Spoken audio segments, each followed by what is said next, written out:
Life is suffering. Right. Indisputable. What do you do about that? You voluntarily accept it and then strive to overcome the suffering that's a consequence of that. And you do that for you, and you do that in a way that makes it better for other people. And then that works. And one question might be, well, how well does it work? And the answer is, the only way that you can find out is by trying it. That's it. That's the existential element of it. The proof is to be derived by the incarnation of the attitude in your own life. No one can tell you how it will work for you. It's the thing that your destiny is to discover that. You have to make the decisions to begin with. It's like, because you can't do this without commitment. You have to commit to it first. That's the act of faith that Kierkegaard was so insistent upon. You have to say, I'm going to act as if being is good. I'm going to act as if truth is the pathway to enlightenment. I'm going to act as if I should pursue the deepest meaning possible in my life. And there's reasons to do none of those. They're real reasons. So it's really a decision. But you can't find out what the consequence of the decision is unless you make the decision. When you're 25, you can be an idiot. It's no problem. Even when you're out in a job search, it's like, well, you don't have any experience and you're kind of clueless. It's, yeah, you're young, it's no problem. That's what young people are like, but they're full of potential. Okay, well, now you're the same person at 30. It's like people aren't so thrilled about you at that point. It's like, what the hell have you been doing for the last 10 years? Well, I'm just as clueless as I was when I was 22. It's, yeah, but you're not 22. You're an old infant, right? And that's an ugly thing, an old infant. So part of the reason you choose your damn sacrifice, because the sacrifice is inevitable, but at least you get to choose it. And then there's something that's even more complex than that in some sense, is that the problem with being a child is that all you are is potential, and it's really low resolution. You could be anything, but you're not anything. So then you go and you adopt an apprenticeship, roughly speaking, and then at least you become something. And when you're something, that makes the world open up to you again. Like if you're a really good plumber, then you end up being far more than a plumber, right? You end up being a good employer. If you're a really good plumber, well, then you have some employees, you run a business, you train some other people, you enlarge their lives, you're kind of a pillar of the community, you have your family. Once you pass through that narrow training period, which narrows you and constricts you and develops you at the same time, then you can come out the other end with a bunch of new possibility at hand. And Jung talked about that. He thought that the proper path of development in the last half of life was to rediscover the child that you left behind as you were apprenticing. And so then you get to be something and regain that potential at the same time. If you go in the woods and you find a bear, especially a grizzly, well, you're in real trouble if it's a grizzly. But if it's a black bear, generally speaking, if you stand your ground and make a hell of a lot of noise, that thing will leave you alone. But if you run, well, what's it supposed to think? It eats things that run from it.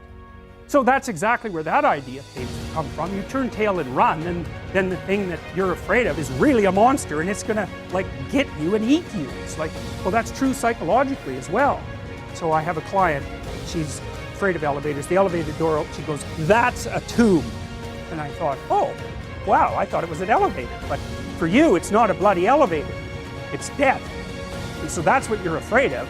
It's worse than that. You're afraid of being trapped inside there in the dark, alone, not knowing if anyone is going to rescue you, stuck there with your damn imagination, freaking out. It's like, and if that's not, and then maybe you have a heart attack because you're so terrified and you die.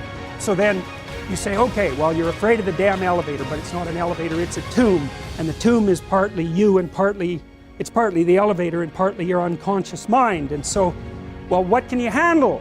Can you go and look at an elevator from 10 feet away? It's like, yes. Okay, how about 9 feet away? Yes. 5 feet? Yes. 4 feet? No. Okay, no problem. 4.5 feet. We're gonna go from that elevator. We're gonna look at the damn thing until you're bored of it. Because that's what we're trying to, you should be bored of the elevator. Because then you're not afraid of it, obviously. It's like, it's the elevator. So, this week they're 4.5 feet from the elevator. Next week they're a foot from the elevator. The week after that, the horrible gates of hell open and they look inside and they don't run. And so, hey, they're tougher than they thought they were. And that's what you're teaching them, actually. You're not teaching them that the world isn't dangerous. Because that's a stupid thing to teach someone. Bloody right, the world is dangerous. It's terrifying. And sometimes people they realize that, and the veil lifts, and they see horror everywhere. They see that, And then they think, well, I'm just a little rabbit, I'm over here in the corner, I can't move, I'm petrified. And then they can't move. They hide at home, they cower at home, because everything has become a predatory domain. And so what you teach them is, you're not as much of a rabbit as you think. So what you do first, if you're going to teach someone not to be afraid of a mouse, is teach them how not to be afraid. So you put them in a chair and you do a relaxation exercise with them, and then you show them a picture of a mouse, and you say, just breathe, calm down. And so they calm down, and then sooner or later they can look at the pictures of mice by themselves, and then maybe you could throw a stuffed mouse at them, and then maybe they could walk by a pet store and look at a mouse, and so on and so forth, until you get them holding rats. And so that works. But it works even if you don't relax them. In fact, it works just as well. So the old behavioral idea that it was counter-conditioning was wrong, just like the idea that the reason you were afraid of a rat was because of conditioning. It's like, of course you're afraid of a rat. It's a rat. It's just like you're afraid of snakes. To a lesser or greater degree. And people actually become more afraid of snakes as they get older, interestingly enough, which is not what you would expect, right? Unless it was a biological function. So anyways, all you have to do is show people the thing they're afraid of.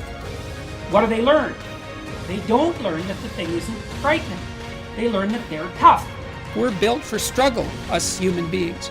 You're not after the bubbles of bliss that Dostoevsky described in Notes from Underground. We're built to contend with the world. We're built to contend with reality. You want a challenge. And the best way that you can take on a challenge, because a challenge fortifies you. So you don't want to be secure, you want to be strong. And you get strong by taking on optimal challenges. And so you lay out your destiny in the world, and you take the slings and arrows of fate. And you make yourself stronger while you're doing so. And you might fail, and fortune might do you in. But it's your best bet. And people have extracted unbelievable successes out of catastrophic failures. And I'm not saying that in a naive way. I know perfectly well what happens to people. You're doing fine in life, and then you get cancer, and then 6 months later you're dead. And all the heroism in the world isn't going to save you at that point. But that's not the point. That's not the point. Life is bounded by mortality. But that doesn't mean that you don't get out there and contend. And you develop by contending, and you minimize the net amount of suffering in the world. And that's something, man. That's something to do.